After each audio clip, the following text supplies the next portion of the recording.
Okay. Yes, welcome back. So our next chapter is strategy formulation and strategy implementation. Strategy formulation and strategy implementation. చూడండి, first in this topic we are going to cover the SBU, strategic business unit. What is meant by strategic business unit? Strategic business unit groups similar divisions into strategic business units and the delegates authority and responsibility of each unit to enter a senior executive who is normally identified as the CEO or MD of the SBU. అంటే ఏంటండి అంటే strategic business యూనిట్లో ఒక manager ఉంటారు. He will be responsible for the total division.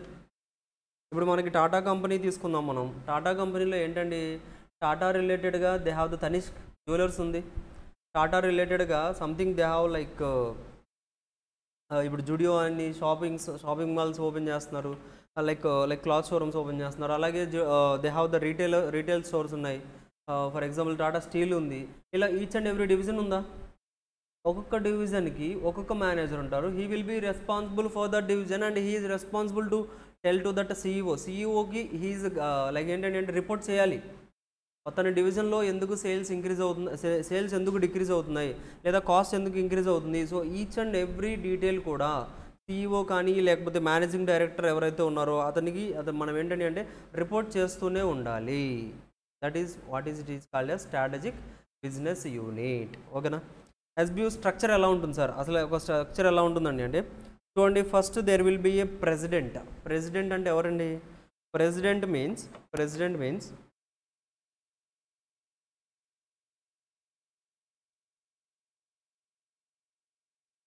president. First there will be a president. President means the like ultimately ఇప్పుడు Tata company అయితే Ratan Tata is the president for that company.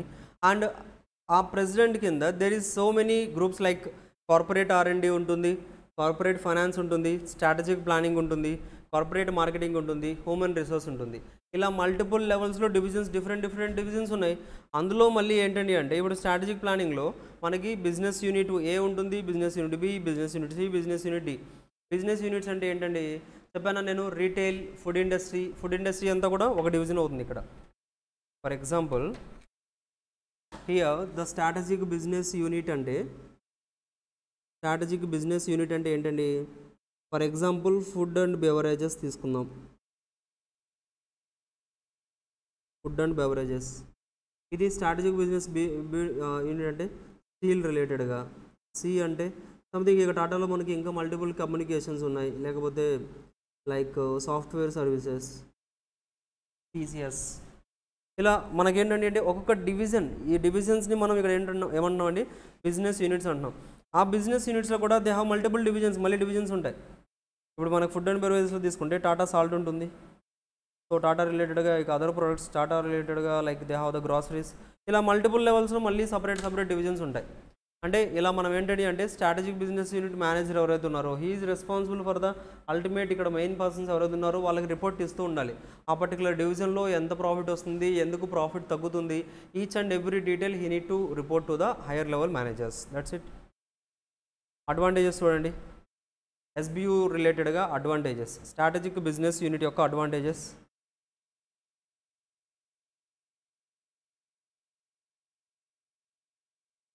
Strategic business unit యొక్క advantages ఇవి. So the main advantage is promotes accountability since unit head are responsible for the individual SBU profitability. So సింపుల్గా మనకి ఏంటండి accountability increase అవుతుంది. So ఒక SBU create చేయడం వల్ల it will create an accountability అంటే you will be responsibility create అవుతుందా మీకంటూ, you have the responsibility. So మీకు ఆ టోటల్ డివిజన్ రిలేటెడ్గా యు ఆర్ రెస్పాన్సిబుల్ అంటే you will be accountable for that. So you will take care or not. So proper care తీసుకుంటారా? So sales decrease అవ్వకుండా ఉండడానికి, development తీసుకురావడానికి you will take the responsibility. So career development opportunities. So SBU structure follow అవడం వల్ల ఏంటంటే అంటే so ఆ particular డివిజన్స్లో managers ఎవరైతే ఉన్నారో వాళ్ళందరి యొక్క ఎక్స్పీరియన్స్ని బేస్ చేసుకొని వాళ్ళ నెక్స్ట్ లెవెల్ కూడా మనం ప్రొవైడ్ చేయడానికి ఛాన్స్ ఉంటుంది. So that's why career development opportunities కూడా పాసిబుల్ అవుతాయి ఇక్కడ. allow better control of the categories of products manufacturing, marketing and distribution. So better control అనేది పాసిబుల్ అవుతుందండి. ఎందుకంటే అంటే అల్టిమేట్గా ప్రెసిడెంట్ రతన్ టాటా గారు వచ్చి లైక్ ఈచ్ అండ్ ఎవ్రీ ప్రోడక్ట్ని ఇన్స్పెక్షన్ చేయడం, ఈచ్ అండ్ ఎవ్రీ డివిజన్లో ఎక్కడ ఎక్కువ సేల్స్ అవుతుంది, ఎక్కడ తక్కువ సేల్స్ అవుతుంది చెక్ చేయడం, it is not possible for him. So that's why better control కావాలంటే you need to frame the SBU structure in your organisation. Helps to expand in different related and unrelated businesses. So different related బిజినెసెస్లో అలాగే unrelated బిజినెసెస్లో expand అవ్వడానికి కూడా మనకి SBU structure అనేది use అవుతుంది. These all are the advantages if you have the SBU structure. SBU structure అనేది follow అవడం వల్ల మనకి these are all the below advantages. ఆ తర్వాత disadvantages, we have some disadvantages also. చూడండి డిసడ్వాంటేజెస్ ఏంటనేది.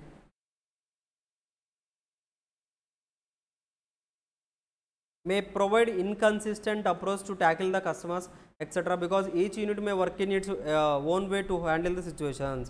Inconsistent approach అంటే ఏంటని అంటే ఫర్ ఎగ్జాంపుల్ టాటా స్టీల్లో ఉన్న మేనేజర్ లేకపోతే సాఫ్ట్వేర్ డివిజన్లో ఉన్న మేనేజర్ ఇద్దరు కూడా same level of understanding and same level of treatment ఇస్తారు కస్టమర్స్తో, ఇవ్వరు కదా. బట్ వాళ్ళిద్దరు కూడా వర్క్ చేస్తుంది టాటా కంపెనీలోనే కదా. There is the inconsistent approach ఉంటుంది. ఎందుకంటే అంటే ఈచ్ అండ్ ఎవ్రీ డివిజన్కి మనం సపరేట్ మేనేజర్ని పెట్టినప్పుడు వాళ్ళ అప్రోచ్ టు ద కస్టమర్స్ అనేది డిఫరెంట్గా ఉంటుంది. Because they both are different, not in the single control కదా. డిఫరెంట్ కంట్రోల్లో ఉన్నప్పుడు డిఫరెంట్ అప్రోచెస్ అనేది బయటకు వెళ్తూ ఉంటాయి. So high cost approach, of course ఇంతమందిని మనం హ్యాండిల్ చేసి లైక్ ఇంతమందిని అపాయింట్ చేసి చేయడం వల్ల so it leads to some cost కూడా ఎక్కువగానే అవుతుందండి. These are the disadvantages of the SBU, strategic business unit యొక్క డిసడ్వాంటేజెస్ ఇవన్నీ కూడా. ఓకేనా. నెక్స్ట్ చూడండి matrix organisation structure. So the above structure functional, divisional and SBU consist of flow of authority from top to bottom. So అంతే కదా, మనకి ఎస్బియులో ఎలా ఉంటుంది, అథారిటీ ఎలా పాస్ అవుతుంది, టాప్ లెవెల్ ప్రెసిడెంట్ నుంచి బాటమ్ లెవెల్ దగ్గరికి కూడా అథారిటీ అనేది పాస్ అవుతూ ఉంటుంది. So that is vertical flow. Here as matrix structure contains both vertical and horizontal flow of the communications or authority. This type of structure is frequently used in the IT organizations for managing the different projects. Each individual project is managed by a project manager and project manager will have his team arranged under him. So ఇక్కడ ఏంటంటే matrix organisation స్ట్రక్చర్లో మనకి హారిజాంటల్గా కూడా ఉంటుంది, వర్టికల్గా కూడా, రెండు లెవెల్స్ని base చేసుకుని control అనేది పాసిబుల్ అవుతుంది. లైక్ ఫర్ ఎగ్జాంపుల్ ఎలా ఉంటుందండి అంటే ఇలా తీసుకున్నాం అనుకోండి, మ్యాట్రిక్స్ అంటే ఇలాగే ఉంటుంది కదా. ఇఫ్ యు ఆర్ హియర్, ఇక్కడ కనుక మీరు ఉంటే ఇక్కడ ఒక మేనేజర్ ఉంటారు, ఇక్కడ ఒక మేనేజర్ ఉంటారు. లైక్ బోత్ ద లెవెల్స్లో కూడా కంట్రోల్ జరుగుతుంది ఇక్కడ. నాట్ ఓన్లీ టాప్ టు బాటంలో కాకుండా బోత్ ద లెవెల్స్లో మనకి ఇక్కడ కంట్రోల్ అనేది జరుగుతుంది. అడ్వాంటేజెస్ చూడండి. Useful for some specific industries like information technology, health care etcetera.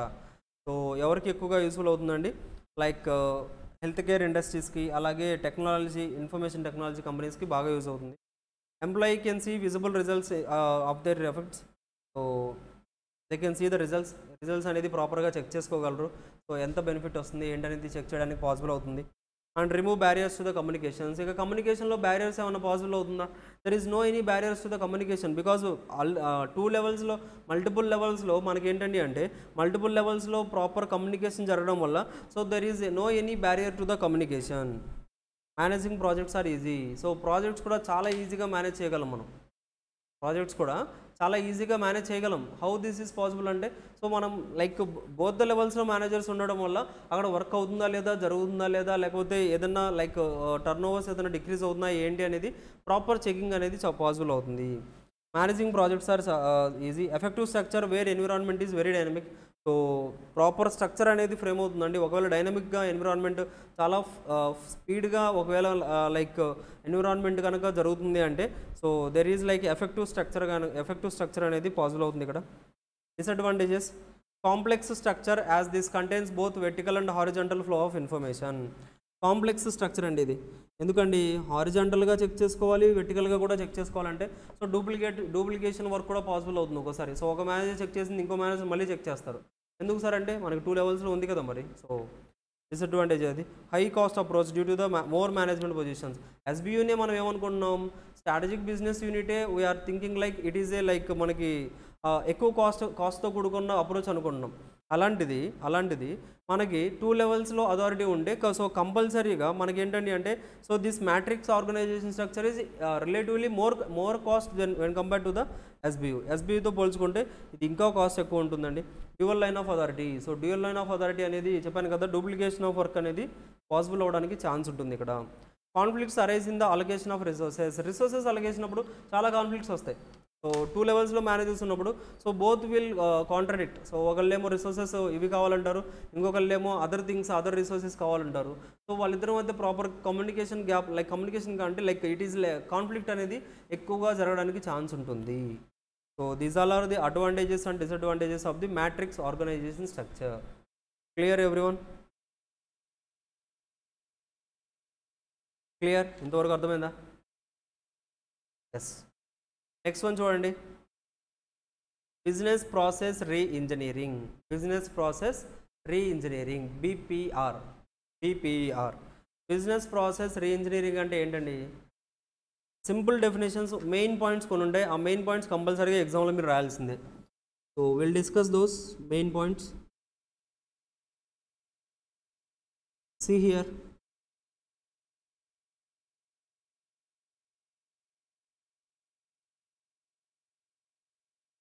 BPR seeks to help companies radically restructure, important one, radically restructure their organization by focusing on the ground up design of their business process. According to the Davenport, a business process is a set of logically related tasks performed to achieve a defined business outcome. Re-engineering emphasizes a holistic focus on the business objectives and how processes related to them, encouraging full-scale recreation of processes rather than iterative optimization of the sub-processes. Business process re-engineering is also known as the business process redesign, business transformation or business processes change management.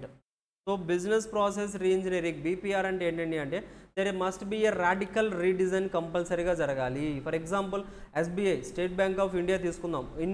In some కొన్ని years back ఏంటండి, ఏదైనా transaction జరగాలి అంటే if you want to deposit the cash or if you want to withdraw the cash or if you want to transfer the funds to enter account you must to visit the bank. కంపల్సరీగా బ్యాంకుకి visit అవ్వాలి. So visit అయ్యి అక్కడ things ఏవైతే ఉన్నాయో అవన్నీ fill చేసేసి into to the transfer. ఒక చెక్ డిపాజిట్ చేసినా కానీ it will take time to reflect in your account. అకౌంట్లో రిఫ్లెక్ట్ అవ్వడానికి కూడా చాలా టైం పడుతుంది, 1-2 డేస్ పడుతుంది, వర్కింగ్ డేస్ పడుతుంది. అర్థమవుతుందా? సో ఇవన్నీ పాసిబుల్ అవుతుందా లేదా? Yes, these all are possible. So business process రీఇంజనీరింగ్లో మనకి ఏంటండి అంటే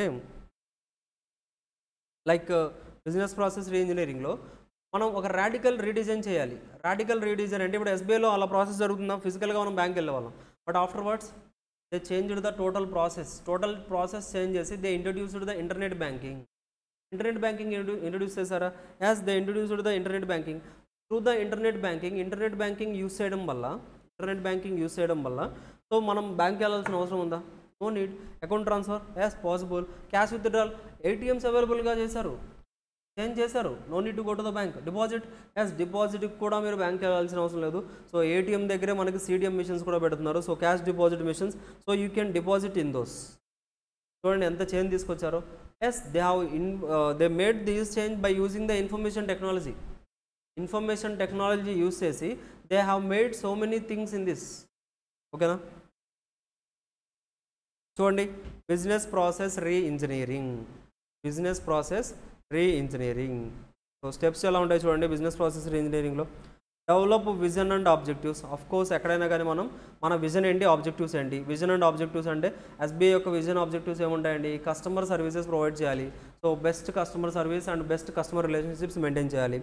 అండర్స్టాండ్ ద ఎగ్జిస్టింగ్ ప్రాసెస్ అర్థం చేసుకోండి. ఎగ్జిస్టింగ్ ప్రాసెస్ ఏంటండి? అందరూ వచ్చి లైన్లో నించుంటున్నారు, దెర్ ఈజ్ నో యూస్ కదా. So identify the process for redesign. Redesign చేయడానికి అంటే ప్రాసెస్ని ఐడెంటిఫై చేయండి. అంటే ఇప్పుడు అందరు కూడా వచ్చి లైన్లో నించుంటున్నారు, చాలా టైం టేక్ అవుతుంది. సో వీటికి ఏంటండి అంటే ఒక ప్రాసెస్ రీడిజైన్ చేసే ప్రాసెస్ని ఐడెంటిఫై చేయండి. అలాగే identify the change levers. So అలాగే implement the new process. So identify చేయండి అంటే ఎలా చేయాలి. సో ఇప్పుడు ఇంత లైక్ ఏంటంటే ఫిజికల్గా బ్యాంకుకి రాకుండా ఇంత వెయిటింగ్ టైం తగ్గించాలంటే ఏం చేయాలి సార్. సో అందరూ కూడా రాకుండా ఉండాలంటే you need to use the internet facilities use చేయాలి. So that's why they introduced the net banking and implement the new process. So మీరు ఏదైతే అనుకున్నారో ఆ ప్రాసెస్ని ఇంప్లిమెంట్ చేయండి. Make new process operational. So అందరూ యూజ్ చేసే విధంగా చేయాలి. అంటే నెట్ బ్యాంకింగ్ ఫెసిలిటీ అందరికీ అర్థమయ్యేలాగా ఇవ్వాలి. అండ్ ఏటీఎంస్ ఇంట్రడ్యూస్ చేశారు కదా, అన్ని లొకేషన్స్లో కూడా అవైలబుల్గా ఉంచాలి. And evaluate the new process ఏదైతే ఉందో ఆ న్యూ ప్రాసెస్ని ఎప్పటికప్పటికి ఎవాల్యూట్ చేయండి. లైక్ న్యూ ప్రాసెస్ కరెక్ట్గా జరుగుతుందా లేదా, కరెక్ట్గా రన్ అవుతుందా లేదా, ఏదైనా మిస్టేక్స్ ఉన్నాయా, ప్రతిదీ కూడా చెక్ చేయాలి. And ongoing continuous improvement. ఎప్పటికప్పటికి నెట్ బ్యాంకింగ్లో కూడా చేంజెస్ తీసుకురావాలి, అందులో కూడా ఫెసిలిటీస్ తీసుకురావాలి. ఇప్పుడు మనకి ఎన్ఎఫ్సి అని వస్తుందా, లైక్ మీరు డైరెక్ట్గా మీ మొబైల్ ద్వారా లైక్ యూ కెన్ ట్యాప్ చేసేసి పేమెంట్ చేసేయచ్చు. ఎలా పాసిబుల్ అవుతుందండి. Everything is made like information టెక్నాలజీని యూస్ చేసి డిజైన్స్ అనేది లైక్ మనకి ఏంటంటే అంటే they are making the so many changes in the organizational ప్రాసెసెస్లో they are making the many changes, చాలా చేంజెస్ అనేది తీసుకొస్తున్నారు. సో బీపీఆర్ యొక్క మెయిన్ ప్రిన్సిపల్స్ ఏంటో ఒకసారి చూద్దాం. ఆల్రెడీ డిస్కస్ చేసాం ఇప్పుడే మనం. బీపీఆర్ యొక్క మెయిన్ ప్రాసెస్ ఏంటంటే BPR is achieving dramatic performance improvements through radical change in the organization process, re-architecting of the business and management process. It involves the redrawing of the organizational boundaries, the reconsideration of the jobs, tasks and skills. చెప్పనా, radical change అనేది తీసుకురావాలి. That is the main principle of the BPR. Core competence and critical success factors. అంటే ఏంటో చూద్దాం. So before that ఒకసారి BPR check చేసుకోండి.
చూడండి, business process reengineering. The next concept is core competence and critical success factors. Core competence and critical success factors. Core competence చూడండి, core competence and critical success factors. Critical success factors are those product features which are particularly valued by a group of customers and therefore where the organization must excel in order to outperform the competition. According to Rockart, there are 4 major sources of critical success factors. There are 3 types of critical success factors. 4 అండి. Critical success factors అంటే major thing ఏంటి, మీ business success అవ్వడానికి major factor ఏంటి అదవుతుందా. మీరు exam రాశారు, so best marks రావడానికి major reason ఏంటి. So మీరు చాలా టైం ఇన్వెస్ట్ చేశారు, ప్రాక్టీస్ చేశారు, ఫోకస్డ్గా ఉన్నారు, ఇవన్నీ ఏంటండి మేజర్ రీజన్స్ కదా. అలాగే కంపెనీస్కి కూడా ఏంటండి అంటే కంపెనీస్కి కూడా మీరు సక్సెస్ అనేది బెస్ట్ సక్సెస్ అచీవ్ చేసినందుకు కాను what is the reason, main reason ఏంటి. యాపిల్ యొక్క క్రిటికల్ సక్సెస్ ఫ్యాక్టర్ ఏంటండి, వాళ్ళంతకు సక్సెస్ అవ్వడానికి రీజన్ ఏంటి. Unique design, unique interface, user interface డిఫరెంట్గా ఉంటుంది, and product quality and security. అదే కదా వాళ్ళ మెయిన్ రీజన్స్, అందుకోసమే కదా వాళ్ళు అంత డెవలప్ అయ్యారు. వాళ్ళ యొక్క మెయిన్ సక్సెస్ ఫ్యాక్టర్ అదే. సో వాటిని ఫైండ్ అవుట్ చేయాలి అని చెప్తున్నారు. So critical success factors are those product features అని చెప్తున్నారా which are particularly valued by a group of customers. అంతే మనం యాపిల్ ఫోన్ చూసిన వెంటనే ఫస్ట్ అదే అనుకుంటామా, యాపిల్ ఫోన్ అంటే కొంచెం సెక్యూరిటీ ఉంటుంది, స్ట్రాంగ్గా ఉంటుంది, క్వాలిటీ బిల్ట్ ఉంటుంది అని. అలాగే therefore where the organization must excel in order to outperform the competition. So competition ఏదైతే మార్కెట్లో ఉందో ఆ కాంపిటీషన్ను కూడా మనం తట్టుకోవాలంటే సో క్రిటికల్ సక్సెస్ ఫ్యాక్టర్స్ అనేది కంపల్సరీగా ఉండాలి. ఆ తర్వాత సో మేజర్గా 4 sources of critical success factors చెప్తున్నారు. Structure of the industry structure ఏంటి, కాంపిటేటివ్ స్ట్రాటజీ ఏంటి, ఎన్విరాన్మెంటల్ ఫ్యాక్టర్ ఏంటి, టెంపరల్ ఫ్యాక్టర్స్ ఏంటి. సో వీటన్నింటిని కూడా బేస్ చేసుకొని మనం క్రిటికల్ సక్సెస్ ఫ్యాక్టర్స్ అనేది డెవలప్ చేసుకోవాలంటున్నారు. In order to identify the critical success factors in the industry, there are 3 important areas that are needed to be analyzed. They are also known as Ohmann's 3 C's. They are customers, competition and corporation. ఈ 3 C's కూడా మీరు like ఏంటంటే you need observe, కస్టమర్స్ని find out చేయాలి, కాంపిటీషన్ని check చేసుకోవాలి, and corporation కూడా check చేసుకోవాలి. లైక్ కంపెనీ ఎన్విరాన్మెంట్ ఏదైతే ఉందో ఎన్విరాన్మెంట్ని కూడా చెక్ చేసుకోవాలి. Then only like you will be like treated as the like critical success ఫ్యాక్టర్స్ని ఐడెంటిఫై చేసినట్టు అవుతుంది. ఓకేనా.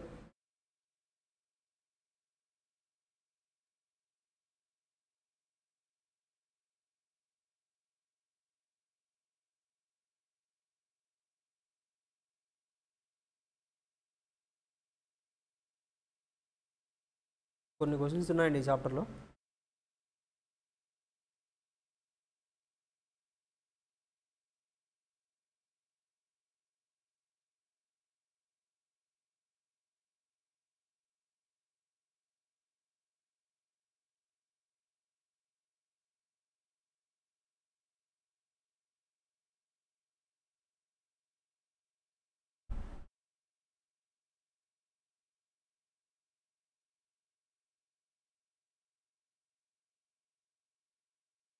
చూడండి, ఫార్ములేషన్ అండ్ ఇంప్లిమెంటేషన్ ఆఫ్ స్ట్రాటజీస్లో కొన్ని క్వశ్చన్స్ ఉన్నాయి, not included in the fast track. అంటే అంత ఇంపార్టెంట్ అని కాదు, సో నార్మల్ థింగ్స్ అవి. సో బట్ ఒకసారి మనం డిస్కస్ చేద్దామండి. Discuss once.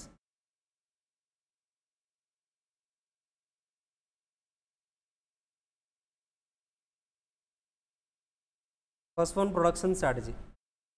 Need for production strategy. The key to successful survival of an enterprise as an independent unit is how efficiently production activity is managed. So ఒక company success అవ్వాలంటే main thing company యొక్క success అనేది company success అనేది దేని మీద depend అయి ఉంటుందండి అంటే it will purely depend on the production strategy. So వాళ్ళు ఎలాంటి ప్రొడక్షన్ ఫాలో అవుతున్నారు, ఎలాంటి ప్రొడక్షన్ స్ట్రాటజీస్ ఫాలో అవుతున్నారు, వాటి బేస్ చేసుకొని ఉంటుందండి.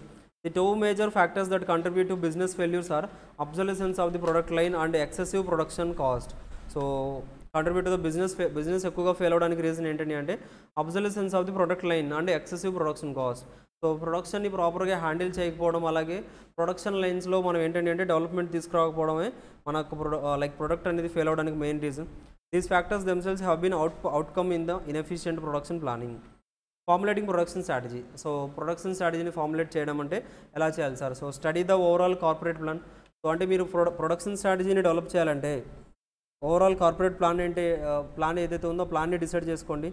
Analyse the present production operations ఏంటో చెక్ చేసుకోండి. Sales forecast, marketing, make strategic decisions for the production. Careful review of the product design. అంటే అసలు మనం ఏదైతే ప్రొడక్షన్ ఫాలో అవుతున్నామో ఆ ప్రొడక్షన్ యొక్క ప్రాసెస్ ఫైండ్ అవుట్ చేయండి, ఆ డిజైన్ ఫైండ్ అవుట్ చేయండి, వాళ్ళు ఎలా స్పెసిఫికేషన్స్ ఎలా ఉన్నాయి ఇవన్నీ కూడా మనం చెక్ చేసుకుంటూ ఉండాలి. ప్రొడక్షన్ స్ట్రాటజీ అయిన తర్వాత మార్కెట్ స్ట్రాటజీ. సో ప్రొడక్షన్తో పాటుగా మార్కెటింగ్ కూడా చాలా ఇంపార్టెంట్ రోల్ ప్లే చేస్తుంది.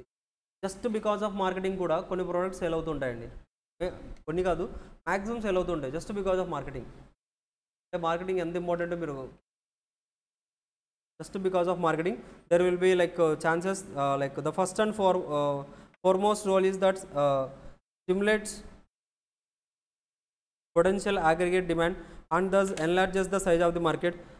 Through stimulation of demand, people are motivated to work harder and earn additional money but to buy the various goods and services being marketed. So marketing చేయడం వల్ల advertisement వల్ల customers ఏంటంటే వాళ్ళకి అవసరం లేని products కూడా like they will purchase చేస్తారు. So అదే ఇక్కడ మార్కెటింగ్ ఫంక్షన్స్ ఏముంటాయి, బయింగ్, సెల్లింగ్, ఇవన్నీ మార్కెటింగ్ ఫంక్షన్స్లో వస్తాయండి. మార్కెటింగ్ కాన్సెప్ట్, సెల్లింగ్ కాన్సెప్ట్ అని ఉంటుంది. So marketing concepts, selling concept, marketing concept అనేది లైక్ టార్గెట్ మార్కెట్ ఏంటి, కస్టమర్ నీడ్స్ ఏంటి, coordinated marketing, profit through customer satisfaction ఎలా ఆలోచిస్తాం. సెల్లింగ్ కాన్సెప్ట్ అంటే ఫ్యాక్టరీ ఏంటి, ఫ్యాక్టరీలో ప్రొడక్ట్స్ ఏమున్నాయి, సెల్లింగ్ అండ్ ప్రమోషన్ ఎలా చేస్తున్నారు, ప్రాఫిట్స్ ఎంత వస్తున్నాయి, ఇలా చెక్ చేస్తారు. ఈజీ థింగ్స్ అండి ఇవన్నీ కూడా, ఒకసారి మీరు చదువుకుని అర్థమైపోతాయి. Marketing strategies. Man power strategy. Next one is man power strategy. అంటే ఏంటండి అంటే ఒక ఆర్గనైజేషన్లో డెవలప్మెంట్ రావాలంటే స్ట్రాటజీ పర్ఫెక్ట్గా మనం ఏదైతే స్ట్రాటజీ అనుకున్నామో ఆ స్ట్రాటజీ పర్ఫెక్ట్గా ఇంప్లిమెంట్ అవ్వాలంటే మ్యాన్ పవర్ స్ట్రాటజీస్ కూడా చెక్ చేసుకోవాలి. మ్యాన్ పవర్ స్ట్రాటజీస్ కూడా you need to check. So manpower strategies అంటే ఏముంటాయండి? మ్యాన్ పవర్ స్ట్రాటజీ అంటే ఏంటి? ఎంప్లాయీస్ని ప్రాపర్గా హ్యాండిల్ చేస్తూ ఉండాలి. లేబర్ టర్నోవర్ ఎక్కువగా ఉండకుండా చూసుకోవాలి. ఎంప్లాయీస్ అందరూ కూడా ప్రాపర్ వేలో వస్తున్నారు లేదా, వాళ్ళకి ఇన్సెంటివ్స్ ఎలా ఇస్తున్నారు, సో ఇవన్నీ కూడా చెక్ చేసుకోవాలి మీరు. ఇన్సెంటివ్ ప్లాన్స్ ఏంటి, వర్కర్స్కి ఎలాంటి వర్క్స్ ఇస్తున్నారు, ఎలాంటి వర్క్స్ చేస్తున్నారు, ప్రెజర్ ఏదైనా ఉందో, ఓవర్ టైం ఏదైనా చేస్తున్నారా, ఈ థింగ్స్ అన్నీ కూడా కన్సిడర్ చేసి, సో అవన్నీ కూడా ఇన్లైన్ ఉండేటట్లుగా కరెక్ట్గా ఉండేటట్టుగా మేనేజ్ చేయాలి. ఇది కూడా ఒక స్ట్రాటజీనే. జనరల్ ఎబిలిటీస్ ఏంటి, వాళ్ళ ఎబిలిటీస్ ఫైండ్ అవుట్ చేయాలి. ఓన్ ఇన్నర్ పొటెన్షియల్ ఏదైనా ఉంటే వాటిని కూడా ఫైండ్ అవుట్ చేయాలి. సో వాళ్ళకి స్ట్రెంగ్స్ ఏంటో ఫైండ్ అవుట్ చేయండి, వాళ్ళకి స్కిల్స్ ఏంటో ఫైండ్ అవుట్ చేయండి. వాటిని మీ ఆర్గనైజేషన్కి ఎలా యూస్ చేసుకోవచ్చు, మీరు అతనికి ఎలాంటి బెనిఫిట్స్ క్రియేట్ చేయగలరు, సో ఇవన్నీ కూడా చెక్ చేయాలి in man power strategy. So ఇక్కడ నుంచి మనం ఆల్రెడీ డిస్కస్ చేసామండి. స్ట్రాటజిక్ బిజినెస్ యూనిట్ నుంచి డిస్కస్ చేసామా? Yes, this all are we discussed here. Already discuss చేసాం. అంతేనండి. This is the total chapter of the formulation and implementation of the strategy. Okay, 2 minutes చెక్ చేసుకోండి.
ఓకే,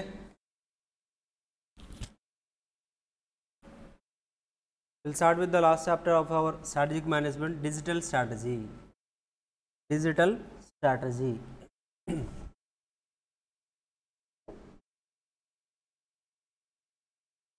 చూడండి, digital strategy. Digital technologies include electronic tools. నార్మల్గా digital టెక్నాలజీలు ఏముంటాయండి? మనం digital technologies అంటామా?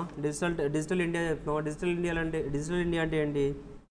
So every one is using the like new technologies ఏవైతే ఉన్నాయో, న్యూ థింగ్స్ ఏవైతే ఉన్నాయో వాటిని యూజ్ చేయడం స్టార్ట్ చేస్తున్నారు. So digital technologies include electronic tools, systems, devices, resources that generate, store and process the data. So as devices, mobile devices కావచ్చు, laptops కావచ్చు, resources కావచ్చు, లేకపోతే స్టోరేజ్ డివైసెస్ కావచ్చు, ఎవ్రీథింగ్, డ్రైవ్, గూగుల్ డ్రైవ్, ఇవన్నీ కూడా ఏంటండి డేటాని ప్రాసెస్ చేయడానికి, స్టోర్ చేయడానికి యూస్ చేస్తున్నామా? సో వాటన్నిటిని కూడా మనం డిజిటల్ టెక్నాలజీస్ అంటాం.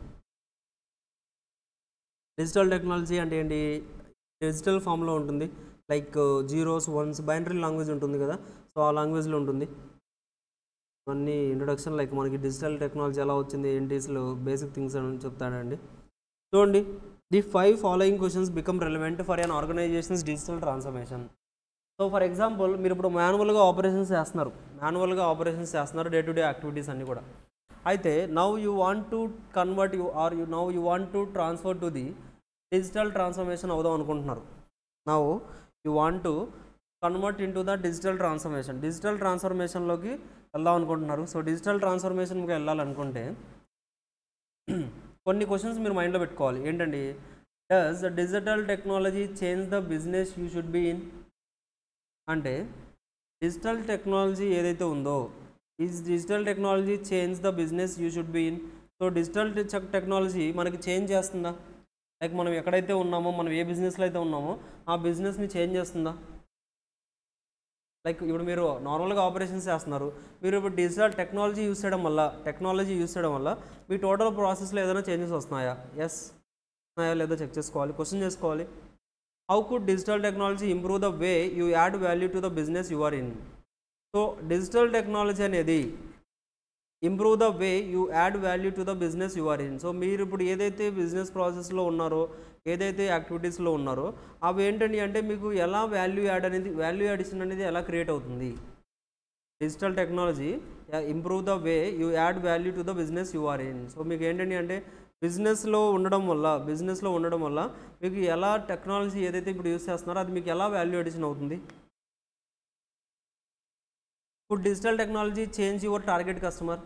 మీరు ఇప్పుడు టెక్నాలజీ చేంజ్ చేయడం వల్ల, టెక్నాలజీ అప్గ్రేడ్ చేయడం వల్ల మీ యొక్క టార్గెటెడ్ కస్టమర్ చేంజ్ అవుతారా? ఎస్, చేంజ్ అవుతారండి. ఇంతకుముందు మనం ఏంటి ఆఫ్లైన్ మార్కెట్లోనే సెల్ చేస్తున్నాం, లైక్ ఫిజికల్ స్టోర్లో సెల్ చేస్తున్నాం. బట్ ఇప్పుడు ఏంటి డిజిటల్ టెక్నాలజీ రావడం వల్ల మనం అమెజాన్లో, ఫ్లిప్కార్ట్లో అన్నింటిలో కూడా మనం ఏంటి వీఆర్ మేకింగ్ ద సేల్స్ చేయగలుగుతున్నాం. ఇంతకుముందు మనం ఏంటి ఫుడ్ ఏదైనా ఆర్డర్ చేయాలనుకుంటే సో ఓన్లీ ఫిజికల్గా like you need to went to the రెస్టారెంట్కి, హోటల్కి మనం వెళ్తేనే కన్జ్యూమ్ చేయగలం. బట్ ఇప్పుడు it is coming to your home, at your doorstep delivery అవుతుందా లేదా? సో ఇలా చేయడం వల్ల మీ టార్గెట్ కస్టమర్స్ చేంజ్ అవుతారు. Yes, for sure they will change. Customers change అవుతారు. ఇంతకుముందు మీ లొకాలిటీలో వాళ్ళు మాత్రమే మీ ఫుడ్ అనేది ఆర్డర్ చేసేవాళ్ళు, లైక్ వచ్చి కన్జ్యూమ్ చేసేవాళ్ళు. బట్ టెక్నాలజీని యూస్ చేసి ఇఫ్ యూ అప్గ్రేడ్ అయిపోయింది అనుకోండి, మీరు సాఫ్ట్వేర్స్ అన్ని అప్డేట్ చేసేసి you are also making the deliveries చేస్తున్నారంటే దెన్ ఆటోమేటిక్గా మీ టార్గెట్ కస్టమర్ చేంజ్ అవుతారు. Does digital technology affect the value proportion to your target customer? So digital technology అనేది value proportion to your target customer, మీ target కస్టమర్కి value proportion అనేది ఇవ్వగలదా? Yes, for షూర్గా ఇవ్వగలదు. How can digital technology enhance the enterprise capabilities that differentiate you from your competition? So digital టెక్నాలజీస్ని use చేయడం వల్ల మన కాంపిటీటర్ ఎవరైతే ఉన్నారో మన కాంపిటీటర్కి ఎగ్జాక్ట్ ఆపోజిట్గా మనకి ఎలా లైక్ ఏంటంటే అంటే మన క్యాపబిలిటీస్ అనేది ఎలా ఎన్హాన్స్ అవ్వగలదు అనేది కూడా మనం చెక్ చేసుకోవాలి. సో మీరు డిజిటల్ ట్రాన్స్ఫర్మేషన్ అవ్వాలి అనుకుంటే ఈ క్వశ్చన్స్ అన్ని ఒకసారి మీరు ఫ్రేమ్ చేసుకోండి. ఈ క్వశ్చన్స్ అన్నిటికి కూడా మీకు పాజిటివ్ వాల్యూస్, పాజిటివ్ ఫిగర్స్ వస్తున్నాయి లేదా, సో పాజిటివ్ థింగ్స్ వస్తున్నాయి లేదా అనేది మీరు చెక్ చేసుకోవాలండి. So that's it. Clear everyone?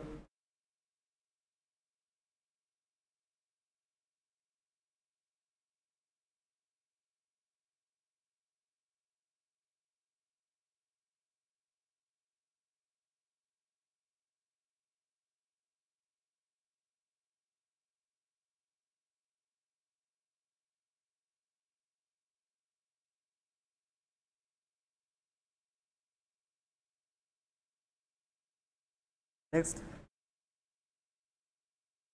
Digital transformation for competitive advantages. Digital transformation for competitive advantages చెప్పాము మనం. డిజిటలైజేషన్ చేయడం వల్ల మనకి కాంపిటేటర్స్ ఎవరైతే ఉన్నారో వాళ్ళతో పోల్చుకుంటే we are in the some best పొజిషన్కే మనకి అవైలబుల్గా ఉంటుందండి. So we can get the best results అని చెప్తున్నామా. సో అదే చెప్తున్నారు ఇక్కడ. When an organization embarks on a transformation journey embracing digital technologies, two of their main objectives are to outmaneuver the competitors and attain sustainable competitive advantages or growth and prosperity. So when transacted solutions ఇక్కడ same ఇదంతా ఇదేనండి. Like మనం ఏంటంటే digitalisation చేయడం వల్ల so మన competitor కంటే కూడా మనకి ఏంటంటే అంటే we may be in the best పొజిషన్లో రావడానికి ఛాన్స్ ఉంటుంది. ఓకేనా, బెస్ట్ పొజిషన్లో రావడానికి ఛాన్స్ ఉంటుంది. సో నెక్స్ట్ చూడండి, common elements of the digital strategy. ఒక డిజిటల్ స్ట్రాటజీలో కొన్ని కామన్ ఎలిమెంట్స్ ఉంటాయండి. ఏంటంటే అంటే ఒక డిజిటల్ ట్రాన్స్ఫర్మేషన్ కానీ డిజిటల్ స్ట్రాటజీ మనం తీసుకోవాలంటే, ఒక డిజిటల్ ట్రాన్స్ఫర్మేషన్ కంపెనీ మొత్తం డిజిటలైజేషన్ అవ్వాలంటే first of all basic element ఏంటండి అంటే ఒక లీడర్ని చూస్ చేసుకోవాలి.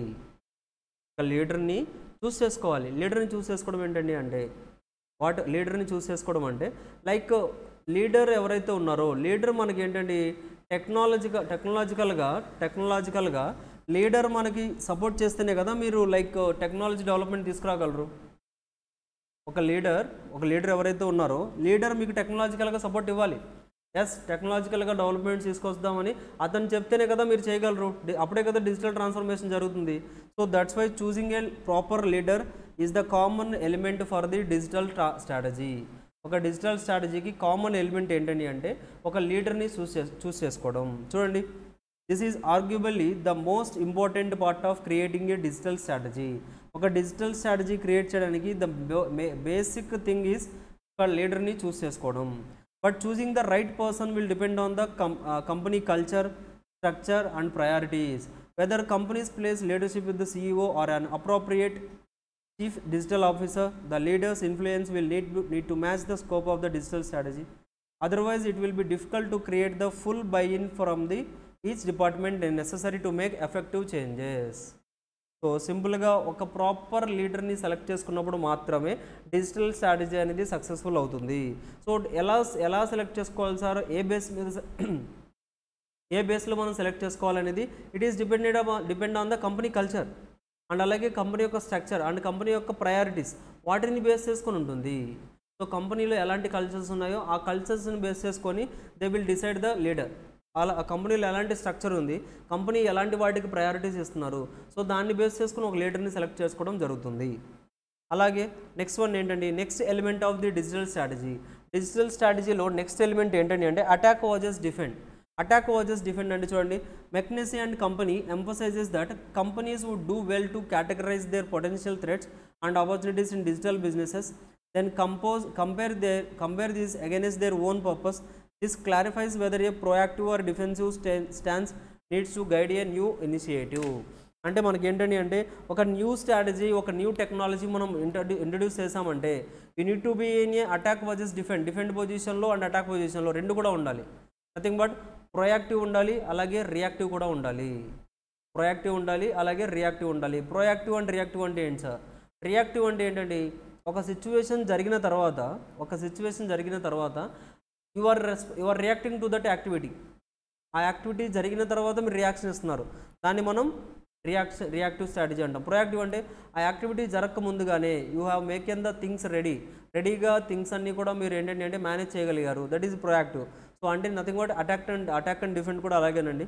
సో మీరు అటాక్ చేయడం, డిఫెండ్ చేయడం రెండు కూడా మనకి ఏంటంటే అంటే డిజిటల్ టెక్నాలజీలో యూజ్ అవుతాయి. Take a measured approach. ఒక ప్రాపర్ మెజర్డ్ అప్రోచ్ అనేది మీరు తీసుకోవాలి. ఏంటండి అంటే digital strategy often incorporates a process for assessing whether new technology will really complement or grow the current business. అంటే ఒక ప్రాపర్ మెజర్మెంట్ తీసుకోవాలి. ఏంటి, నిజంగా డిజిటల్ స్ట్రాటజీని మనం తీసుకోవడం వల్ల నిజంగా మన బిజినెస్లో గ్రోత్ వస్తుందా?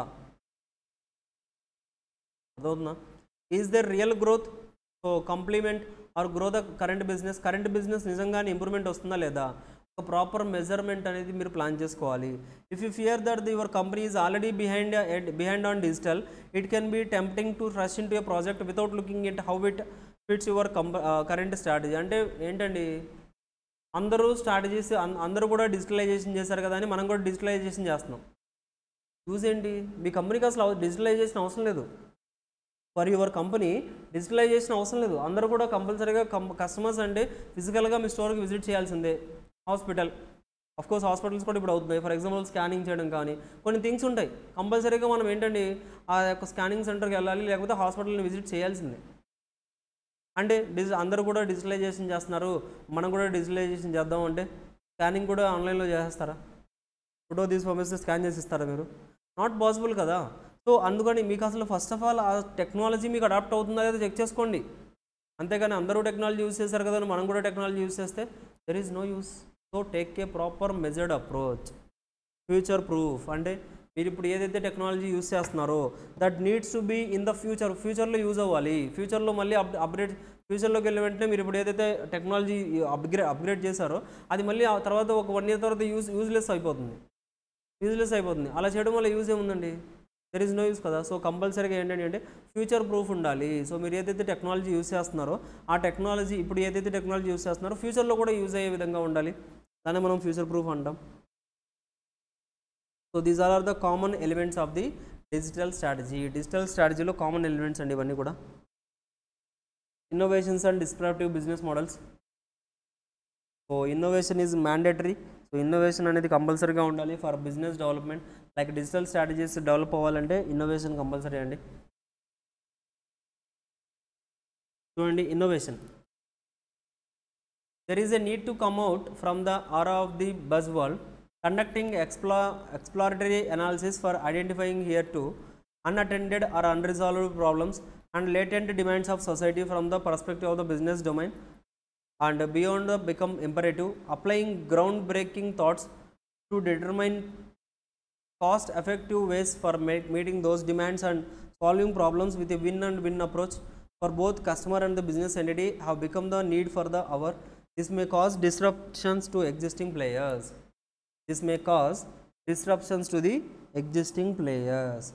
So innovations ఉండాలంటున్నారు. To determine cost effective ways for the meeting these demands and solving problems with a win approach. So innovation is mandatory. ఆ తర్వాత digitisation. All analogue data needs to be converted and generated by operating machinery and legacy systems, devices, physical documents, etc. into digital data and records, taking steps to ensure that all data to be used in the process of business transformation are relevant, generated from first-hand sources and trustworthy is important. So ultimately digitization, analog నుంచి digitization అవ్వాలి. So ఇలా అవడం వల్ల చూడండి ఇక్కడ analog data needs to be converted into by operating and converted into digital data. Analog data మనకి ఇప్పుడు bikes చూసారా మీరు? నార్మల్గా మనకి బైక్స్ ఎలా ఉంటుందండి, స్పీడోమీటర్ ఉంటుంది కదా, స్పీడ్ మీటర్ అది ఎలా ఉంటుంది నార్మల్గా లైక్ ఏంటి అనలాగ్లో ఉంటుంది, అనలాగ్ స్టెప్లో ఉంటుంది.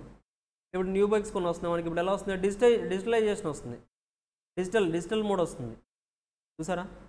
డిజిటల్ మోడ్లో కూడా మనకి నంబరింగ్ పడుతూ ఉంటుందా అంటే చూడండి, లైక్ బాగుంది కదా. లైక్ డిజిటలైజేషన్ చేయడం వల్ల మనకేంటండి ఇట్ వాజ్ గుడ్. సో మనకేంటంటే సో ఇన్నోవేషన్ డిజిటలైజేషన్లో కూడా మనకి డిజిటల్ స్ట్రాటజీస్లో కూడా డిజిటలైజేషన్ ఉండాలి. Digitalization the need to use the digital technologies benefiting the needs for the changing businesses. So business ఏదైతే ఉందో ఆ బిజినెస్ చేంజెస్ని బేస్ చేసుకొని టెక్నాలజీస్ చేంజ్ అవ్వాలి. Digital transformation, one has to embark upon the journey with strategically planned tasks for managing the changes and applying the digital technology to stay ahead of the competition with an agile mindset, taking all the possible measures of training, upskilling of workforce and inculcating the digital agility. So digital transformation అనేది అల్టిమేట్గా unit implement అని చెప్తాము, implement stage అలాంటిదే digital transformation. మనకి digital ట్రాన్స్ఫర్మేషన్లో layers ఏముంటాయి sir చూడండి. Data aggregation ఉంటుంది. Data aggregation అంటే aggregation of business relevant data from reliable sources అంటే గెటింగ్ ద పర్ఫెక్ట్ డేటా. ఒక డిజిటల్ ట్రాన్స్ఫర్మేషన్ చేయాలంటే మనకి పర్ఫెక్ట్ డేటా కావాలి. including the conversion of the analog data to the digital form and store of easy retrieval. డేటాని ఈజీగా store చేయడానికి, లేకపోతే మనకి బిజినెస్ డేటా రిలయబుల్ సోర్సెస్ నుంచి ఎక్కడ వస్తుంది ఏంటి ఇవన్నీ చెక్ చేయడానికి మనం డిజిటల్ డేటా అగ్రిగేషన్ అంటాం. Data management, categorizing and organizing the digitalized data and making it ready for the application of the further process. So data management కూడా ఇంపార్టెంట్ అండి. Workflow automation, application of algorithms and utilizing the data for the business process to be envisioned. So workflow automation, application of the algorithms and utilizing the data for the business process to be envisioned. So మనం ఏదైతే work అనుకున్నామో అదంతా ఆటోమేటిక్గా అయ్యేటట్లు automation కూడా మనం చేయాలి. Process component, so data for the మనకి ఏదైతే బిజినెస్ ప్రాసెస్ ఉందో బిజినెస్ ప్రాసెస్కి యూస్ఫుల్గా డేటాని మనం ప్రాసెస్ చేయాలి. Platform interface integration, integrating the digital system with the core system for some smoother operations. So customer ఎవరైతే యూస్ చేస్తున్నారో వాళ్ళందరూ కూడా ఏంటని అంటే so they all need to be like స్మూత్గా ప్రాసెస్ అనేది ఉండడానికి. So you need to make the interface end to end processing, front end software. So ఇవన్నీ కూడా ఏంటండి డిజిటల్ ట్రాన్స్ఫర్మేషన్ అవ్వాలంటే ఇవన్నీ కూడా లేయర్స్ ఆఫ్ ది డిజిటల్ ట్రాన్స్ఫర్మేషనే. These all are the layers of digital transformation. Next big data. Big data అంటే ఏంటండి? Big data చూద్దాం.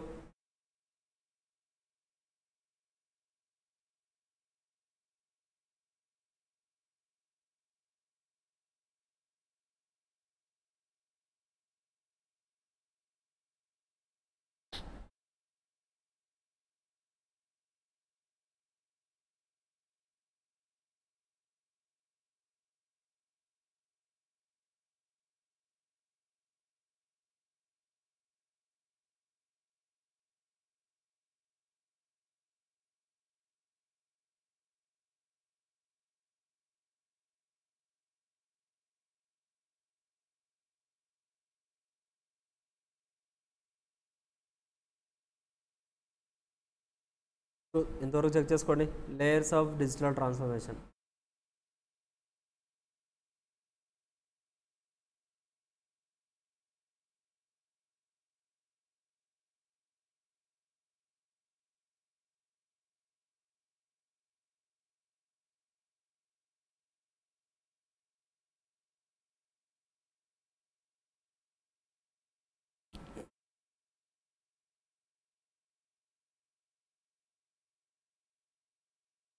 చూడండి big data. Big data is a collection of data that is huge in volume and is growing exponentially with the time. So big data అంటే ఏమని చెప్తున్నారండి? Huge in volume పరంగా ఎక్కువగా ఉంటుంది and exponentially with time grow అవుతూ ఉంటుంది, data grow అవుతూ ఉంటుంది. It is the data with so large size, ఎక్కువ సైజులో ఉంటుంది and complexity that none of the traditional data management tools can store it or process efficiently. So ఇంత data manage చేయడం నార్మల్గా ఎవరైతే థింగ్స్ ఉన్నాయో నార్మల్ థింగ్స్ ఏవైతున్నాయో వాళ్ళకి పాసిబుల్ అవుతుంది. Big data is also data but which huge size. Examples of big data include stock exchanges, social media networking sites, jet engines etcetera. వీళ్ళ దగ్గర చాలా డేటా ఉంటుంది. స్టాక్ ఎక్స్చేంజ్లో you have the loads of information available. అంటే ఎక్కువ data store అయిందా, so దాన్ని మనం ఇప్పుడు స్టాక్ ఎక్స్చేంజ్ ఏదైతే ఉందో స్టాక్ ఎక్స్చేంజ్ని మనం బిగ్ డేటా అని పిలవచ్చు. ఓకేనా? There are 3 types of big data, namely structured, unstructured and semi-structured. Structured, unstructured and semi-structured. A structured data is any data that can be stored, accessed and processed in the form of fixed format. A lot of success has been achieved over a period of time in developing the techniques for the working with the such kind of data where the format is well known in advance and also deriving value for it. So structured data అంటే ఒక fixed రేంజ్లో మనం ఏంటంటే data store చేస్తూ ఉంటాం and it is known to every one, ఈజీగా తెలిసిపోతుంది and it is easy. అలాగే అన్స్ట్రక్చర్డ్ అంటే is the one which unknown from the structure. In addition to the size being huge, unstructured data poses multiple challenges in terms of its processing for deriving the value out of it. ఆ తర్వాత semi structured can be contain both the form of data. So రెండు కూడా ఉంటాయి, structured ఉంటుంది, unstructured కూడా ఉంటుంది. Big data can be described with the following characteristics. So big data ఉండాలంటే కొన్ని క్యారెక్టరిస్టిక్స్ చెప్పారండి. ఆ క్యారెక్టరిస్టిక్స్ అనేది మెయింటైన్ చేయాలి. ఫస్ట్ వన్ ఏంటి sir? First one is volume. Size of the data plays a very crucial role in determining the value out of the data. Size of the data. అంతే కదా చెప్తున్నాం మనం. Data అంటే ఏంటండి, big data అంటే by name it self it is like మనకి వాల్యూమ్లో చాలా ఎక్కువగా ఉండాలి. వెరైటీ అంటే variety refers to heterogeneous sources and the nature of data, both structured and unstructured and semi-structured. During the earlier days, spreadsheets and databases were the only sources of data considered by the most of the applications. However, in recent periods, data can be in the form of emails, photos, videos, minority devices, monitoring devices, PDFs, audio. These data also need to be analyzed. So variety. So మనకేంటంటే ఇంతకుముందు ఏంటి అన్నీ కూడా ఒక చోట దాచిపెట్టేవాళ్ళం. But ఇప్పుడు we have multiple sources, multiple things అనేది అవైలబుల్గా ఉన్నాయి. So each and every mail store చేయడానికి జీమెయిల్ ఉంటుంది, ఫోటోస్ స్టోర్ చేయడానికి కూడా అదర్ డివైసెస్, అలాగే వీడియోస్ మానిటరింగ్ ద డివైసెస్ని మానిటర్ చేయొచ్చు మనం.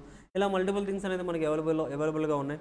Velocity, the term velocity refers to the speed of generation of data and processing of data to be responsive to the needs of the customers. So speed of generation of the data and processing of the data to be responsive to the needs of the customers. So customer నీడ్స్ని base చేసుకొని data మనకేంటంటే అంటే data generation యొక్క speed ఎంత ఉంటుంది and processing of the data processing అనేది ఎలా జరుగుతుంది అనేది క్యాలిక్యులేట్ చేయడానికి మనకి యూస్ అవుతుంది వెలాసిటీ అనేది.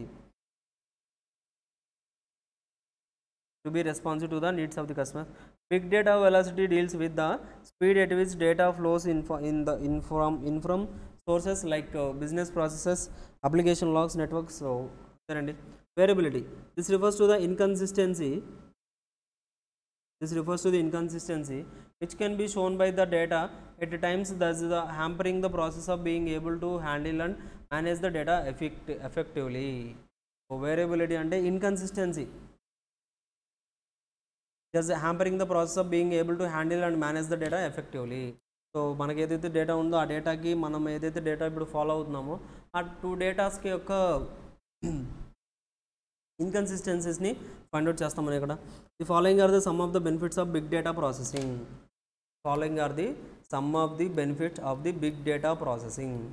బిగ్ డేటా ప్రాసెసింగ్ యొక్క బెనిఫిట్స్ చెప్తున్నారు చూడండి. Business can utilize outside the intelligence while taking the decisions. So outside intelligence అనేది మనం ప్లాన్ చేసుకోవచ్చు. ఇంప్రూవ్డ్ కస్టమర్ సర్వీస్ ఉంటుంది. బిగ్ డేటా ప్రాసెసింగ్ చేయడం వల్ల మనకి కస్టమర్ సర్వీస్ చాలా ఈజీ అవుతుంది కదా, ఎందుకంటే కస్టమర్స్ రిలేటెడ్గా మనం చాలా డేటా మొత్తం స్టోర్ చేసాం కాబట్టి కస్టమర్ హిస్టరీ మొత్తం కూడా వచ్చేస్తుంది మనకి. Early identification of the risk of the product or services, if any better operational efficiencies increase అవుతాయి. So these are the benefits of big data processing. Big data processing యొక్క benefits అండి ఇవన్నీ కూడా.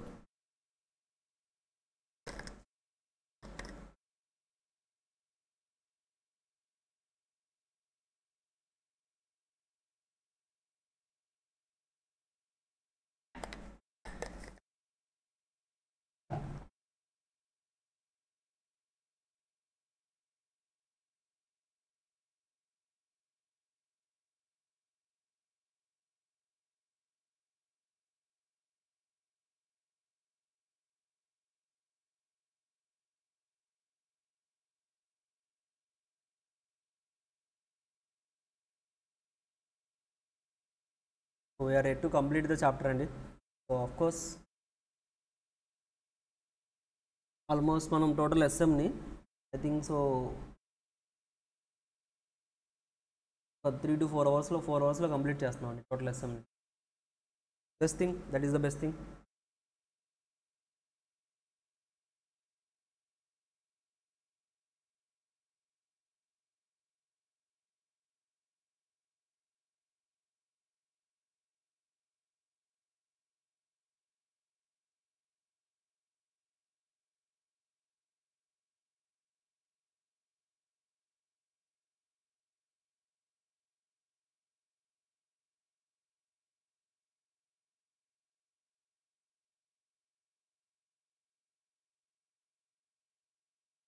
చూడండి next concept, cloud computing. Cloud computing is a general term for anything that involves delivering the hosted services over the internet. So cloud computing అంటే cloud అంటే ఏంటండి తెలుసు కదా. క్లౌడ్స్ అంటే చాలా వెయిట్ ఉంటాయి అవి. They will carry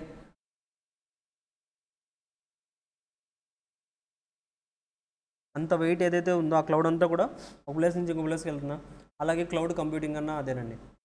cloud computing అంటే ఏంటని అంటే సో హోస్టెడ్ డెలివరీ సర్వీసెస్, మీకు ఏదైతే సర్వీసెస్ కావాలో ఆ సర్వీసెస్ అన్నీ కూడా through the internet they will provide you. ఓకేనా. These services are divided into 3 main categories or types of cloud computing. So టోటల్గా మనం క్లౌడ్ కంప్యూటింగ్ని 3 టైప్స్ కింద 3 మెయిన్ కేటగిరీస్ కింద డివైడ్ చేసామండి. Infrastructure as service, platform as service and software as a service. Infrastructure as a service, infrastructure as a service such as Amazon web services. Infrastructure అంటే ఏంటండి, infrastructure as a service అంటే server చూడండి, supply a virtual server, instant and storage as well as application programs interfaces and let the users mitigate the work loads to a virtual machine. వీళ్ళు ఏం provide చేస్తారంటే మనకి they will infrastructure as a facility అంటే ఒక infrastructure provide చేస్తారంటే ఒక cloud computing service provide చేస్తారు where we can store the data in that అందులో మనం డేటా మొత్తం స్టోర్ చేసుకోవచ్చు. చదువుతుందా. సో ఇన్ఫ్రాస్ట్రక్చర్ ఫెసిలిటీ ప్రొవైడ్ చేస్తారు. ఇంకోటి software as a service is a distribution model that delivers software applications over the internet. These applications are often called web services. So మనకి ఏంటండి అంటే సాఫ్ట్వేర్ సర్వీసెస్ ఏంటండి,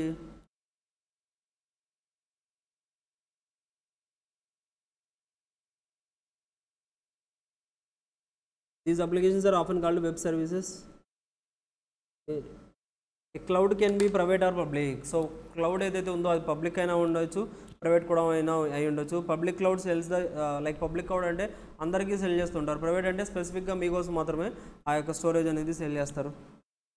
cloud computing benefits ఏంటి, cost management, data and workload mobility, business continuity and disaster recovery. So these 3 are the benefits of the like cloud computing. Demerits కూడా ఉన్నాయండి. Cloud security, క్లౌడ్లో security ఉందా, మీ data మొత్తం తీసుకెళ్ళి ఎవరో store చేస్తున్నారు, security ఉందా లేదు. కాస్ట్ అన్ప్రెడిక్టబిలిటీ, కాస్ట్ మనం ప్రిడిక్ట్ చేయలేము. వాళ్ళు ఏమని చెప్తారు, పే యాజ్ యూ లైక్ ఏంటంటే పే యాజ్ యూ యూజ్ అంటారు, అంటే మీరు ఎంత యూస్ చేస్తే అంత పే చేయండి అంటారు. మనం ఎంత యూస్ చేస్తున్నాం మనకు తెలుస్తుందా, లైక్ ఎక్సెస్ అయినా మనం ఏమైనా చేయగలమా, లేదు కదా. సో కాస్ట్ ప్రిడిక్టబిలిటీ కూడా మనకు ఒక disadvantages. Lack of capability and expertise. So proper capability లేకపోవడం, లేకపోతే ప్రాపర్ ఎక్స్పర్టైజ్ లేకపోవడం. ఐటీ గవర్నెన్స్ అనేది government rules and regulations base చేసుకొని మనం ఇలా చేయాల్సి వస్తుంది. కంప్లైన్స్ విత్ ద ఇండస్ట్రియల్ లాస్ని మెయింటైన్ చేయాలి. Management and multiple clouds, cloud performance, building a private cloud. So cloud migration, vendor lock in, ఇవన్నీ కూడా మనకి ఎక్కడ వస్తాయని అంటే steps of the fact that cloud computing has been benefits కదా. So can check all these things.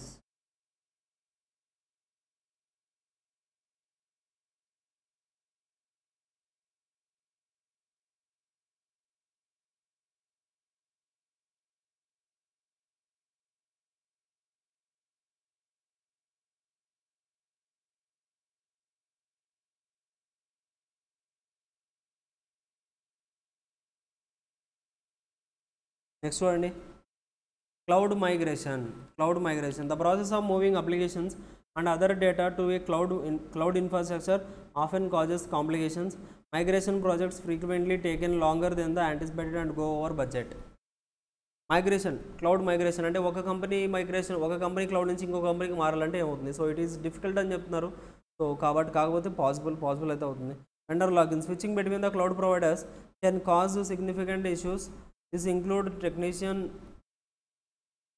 incapabilities, legal regulatory limitations and substantial cost incurred from the sizable markets. Emerging trends in the digital and social marketing strategies. At present emerging trends ఏమున్నాయండి మనకి, artificial intelligence, AI, ChatGPT 1 వస్తున్నాయా. So artificial intelligence ఏదైతే ఉందో it is the emerging trend at present.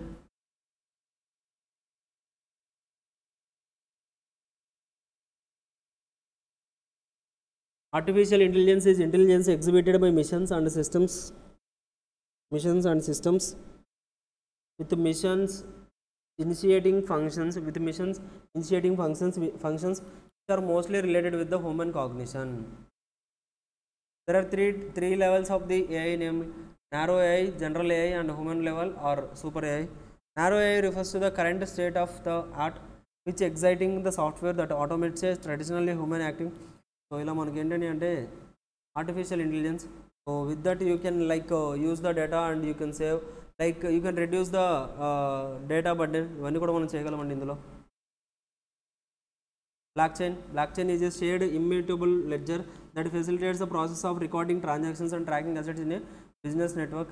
So an asset can be tangible or intangible. Virtually anything of the value can be traced on a blockchain network. So ప్రతిదీ కూడా మనకి ఏంటంటే అంటే tangible ఏంటి, intangible, virtually anything of the value can be tracked. So ప్రతిదీ కూడా మనకి ఏవైతే ఉన్నాయో అసెట్స్ వాటన్నింటిని కూడా మనం లైక్ వీ కెన్ ట్రాక్ చేయగలం. సో దాన్ని మనం బ్లాక్ చైన్ అంటున్నారు. Importance, immutable record, smart contracts, increase trust, greater security. Robotic process automation. Robotic process automation అంటే so just through the use of the రోబోటిక్స్ని యూజ్ చేసి so unit to do the like process, దాన్ని మనం robotic automation అంటున్నాం. Benefits ఏంటి, decreased cycle time తగ్గిపోతుంది. So ఇవన్నీ benefits అండి. Digitalization of the sports, internet of things.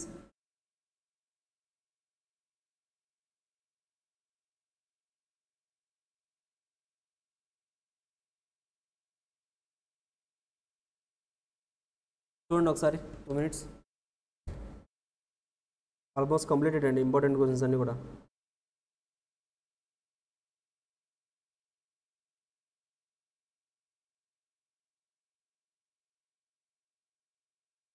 Internet of Things is a system of interrelated computing devices, mechanical and digital mechanisms, objectives, animals or people that are provided with unique identifiers and the ability to transfer the data over a network without requiring the human to human or the human to computer interactions. అదే కదా చెప్పాం మనం.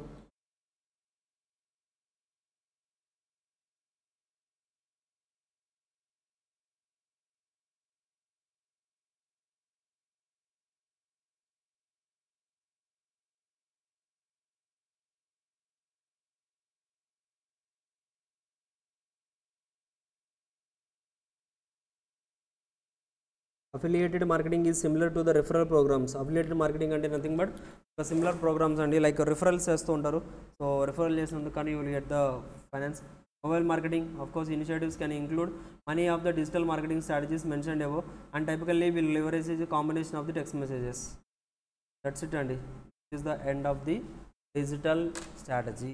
Digital స్ట్రాటజీలో మనం ఏమేమి నేర్చుకున్నాం?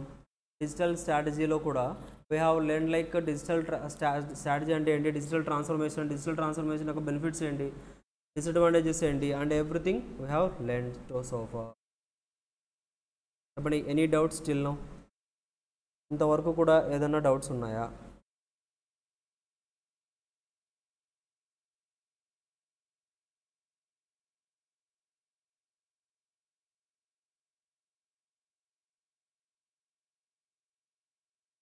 That's it అండి. Any doubts ఒకసారి చెక్ చేసుకోండి. టోటల్ చాప్టర్స్ టోటల్గా ఎస్ఎంలో we have 4 chapters. Introduction to the strategic management completed, strategic analysis and strategic planning completed. ఆ తర్వాత అండి strategy formulation and strategy implementation completed. And the last chapter is digital strategy. So we just have completed the chapter. So that's it all about the SM. So కొంచెం జాగ్రత్తగా plan చేసుకోవాలండి. Strategic management థియరిటికల్గా ఉంటుంది కాబట్టి side headings ఏదైతే నేను చెప్తూ ఉన్నానో like in regular class అవ్వచ్చు, ఫాస్టాగ్లో అవ్వచ్చు, సైడ్ హెడ్డింగ్స్ ఏదైతే మనం టిక్ చేస్తూ వెళ్ళామో those are important and you must to revise those side headings multiple times revise చేసినప్పుడు మాత్రమే అవి గుర్తుంటాయి. నార్మల్గా మీరు చెక్ చేశారంటే యూ విల్ నెవర్ రిమెంబర్. రీసెంట్గా మీరు ఏదైతే మనం ఏదైతే డిస్కస్ చేస్తామో వాటి రిలేటెడ్గా గుర్తుపెట్టుకోవడమే లైక్ ఏంటి, it will take some time. అలాంటిది సో ఎప్పుడో చెప్పిన కాన్సెప్ట్స్ అవన్నీ మళ్ళీ రివైజ్ చేయాలంటే కొంచెం టైం పడుతుంది కాబట్టి సో జాగ్రత్తగా మెయింటైన్ చేసుకోండి. సైడ్ హెడ్డింగ్స్ అనేది చాలా ఇంపార్టెంట్. కావాలంటే సైడ్ హెడ్డింగ్స్ అన్నీ ఒక చోట రాసుకోండి. That is also best thing. So జాగ్రత్తగా మెయింటైన్ చేయాలండి. జాగ్రత్తగా ప్రాపర్గా ప్లాన్ చేసుకోవాలి. ఈజీగానే అనిపిస్తుంది బట్ రాసేటప్పుడు లైక్ క్వశ్చన్ రాసేటప్పుడు it will feel difficulty because you are not properly revised the questions. Multiple times revise చేయలేదని మీనింగ్ అంతే. That's why multiple times revise చేయండి. సో ప్రాక్టీస్ కిట్స్ అవన్నీ కూడా లైక్ ప్రాక్టీస్ కొన్ని క్వశ్చన్స్ కూడా రాయండి, కొన్ని ఎగ్జామ్స్ రాయండి. Then you will get the clarity and confidence. So with that you will be perfect with anything. ఓకేనా? So all the best to each and everyone. Have a like best of luck for your exams. Thanks and bye.